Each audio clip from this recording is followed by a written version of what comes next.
അരവിന്ദ് കെജ്രിവാൾ വലിയ പരാജയത്തിലേക്ക് കടന്നു പോകുമോ എന്നുള്ളതാണ് ഈ സമയത്തുള്ള ഏറ്റവും വലിയ ആം ആദ്മി പാർട്ടിയുടെ ആശങ്ക എന്ന് പറയുന്നത്. അരവിന്ദ് കെജ്രിവാൾ പരാജയപ്പെടുന്നു. അരവിന്ദ് കെജ്രിവാൾ മാത്രമല്ല, ആം ആദ്മി പാർട്ടി തന്നെ ഒരു പരാജയത്തിലേക്ക് പോകുന്നു എന്നുള്ള സൂചനകളാണ് ഈ പറയുന്ന ഫലസൂചനകളിൽ നിന്ന് ഈ സമയത്തും സാഹചര്യമുണ്ട്. വലിയ ട്രെൻഡാണ് BJPക്ക് എന്ന് നമുക്ക് ഉറപ്പിച്ച് പറയാൻ കഴിയുന്ന തരത്തിലാണ് ഔദ്യോഗികമായ കണക്കുകൾ തന്നെ വരുന്നത്. ഇപ്പോൾ ഇതുവരെ എണ്ണിയ വോട്ടുകളിൽ 52 ഈ കണക്കൊന്ന് ശ്രദ്ധിച്ച് കേട്ടോളൂ, ഗൗരവമുള്ള കണക്കാണ്. ഇതുവരെ എണ്ണിയ വോട്ടുകളുടെ 52.2% വോട്ട് BJPക്കാണ്.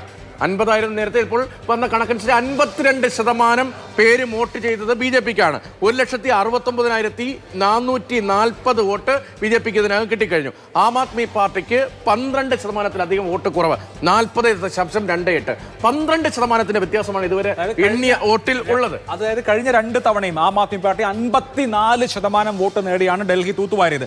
അതിന് സമാനമായ വിധത്തിൽ BJP ഒരു 52-54 റേഞ്ചിൽ ശതമാനം വോട്ടോടുകൂടി ഡൽഹി ഭരിക്കാൻ പോവുകയാണ് എന്ന് വ്യക്തമാണ്. വീണ്ടും 50 സീറ്റുകളിലേക്ക് BJP എത്തിയിരിക്കുകയാണ്. 50-19-1 എന്നുള്ളതാണ് നിലവിലത്തെ പട്ടിക. 50 സീറ്റുകളിൽ BJP ലീഡ് എടുത്തു പോവുകയാണ്. കോൺഗ്രസിന്റെ വോട്ടിംഗ് ശതമാനം എന്ന് പറയുന്നത് ആം ആദ്മി പാർട്ടിയുടെ പരാജയത്തിന് നാന്ദിയല്ല എന്ന സൂചനയാണ് ഇപ്പോൾ ലഭ്യമാകുന്നത്. അതായത് BJP കൃത്യമായി കടന്നു വന്നിരിക്കുന്ന ആം ആദ്മി പാർട്ടിയുടെ വോട്ട് ബാങ്കിലേക്ക് തന്നെയാണ്. അതിൽ കോൺഗ്രസിന് പങ്കാളിത്തമൊന്നുമില്ല. കോൺഗ്രസിന് അവനവന് കിട്ടേണ്ടെന്ന അല്ലെങ്കിൽ കിട്ടുമെന്ന് വിചാരിക്കുന്ന വോട്ടുകൾ മാത്രമാണ് ലഭ്യമാകുന്നത്.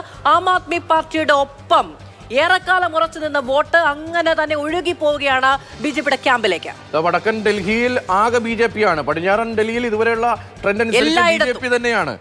ആകെ വമ്പിച്ച വിജയത്തിലേക്കാണ് നീങ്ങുന്നത്. ഒരു പക്ഷേ 60 സീറ്റിലേക്ക് പോയാൽ അത്ഭുതപ്പെടാനില്ല. കൃത്യമായി നേരത്തെ രതീഷ് വോട്ടിന്റെ കണക്ക് പറഞ്ഞില്ലേ, ആ പെർസെന്റേജ് സീറ്റായി ട്രാൻസ്ലേറ്റ് ചെയ്താൽ കഴിഞ്ഞ തവണ ആം ആദ്മി പാർട്ടി നേടിയ 60+ സീറ്റിലേക്ക് BJP എത്താം എന്നുള്ളതാണ് ഡൽഹിയുടെ വസ്തുതാപരമായ സാഹചര്യം. നമ്മൾ ആദ്യം പറഞ്ഞ ഈ ആദ്യത്തെ ട്രെൻഡുകളിലെ ഉയർച്ച താഴ്ചകളോ ഏറ്റക്കുറച്ചിലുകളോ ഒന്നുമല്ല. ഇപ്പോൾ ഇതാ കൃത്യമായ കണക്കുകൾ, EVM കൗണ്ടുകൾ വന്നു തുടങ്ങുമ്പോൾ വ്യക്തമായ ലീഡ് എന്നുള്ളതിലുപരി മേധാവിത്വം BJPക്ക് ദേശീയ തലസ്ഥാനത്തുണ്ട് എന്നുള്ളത് വ്യക്തമാണ്.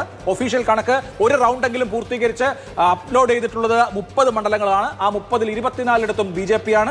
വോട്ട് വ്യത്യാസവും വളരെ കൂടുതലാണ്. 30 മണ്ഡലങ്ങളിലെ വോട്ടിംഗിന്റെ കണക്കാണ് ഔദ്യോഗികമായി തെരഞ്ഞെടുപ്പ് കമ്മീഷൻ പുറത്തുവിട്ടത്. അതിൽ 24 BJP ലീഡ് ചെയ്യുന്നു എന്ന് പറയുമ്പോൾ കൃത്യമായ ട്രെൻഡാണ്, ഒരു സംശയം വേണ്ട. ഡൽഹിയിൽ BJPയുടെ കൃത്യമായ ട്രെൻഡാണ്. അവകാശപ്പെട്ട സീറ്റുകളുടെ എണ്ണം 50 ആണ്. 50 തൊട്ട് നിൽക്കുകയാണ് ഈ സമയത്ത് എന്നുള്ളതാണ് പ്രധാനം.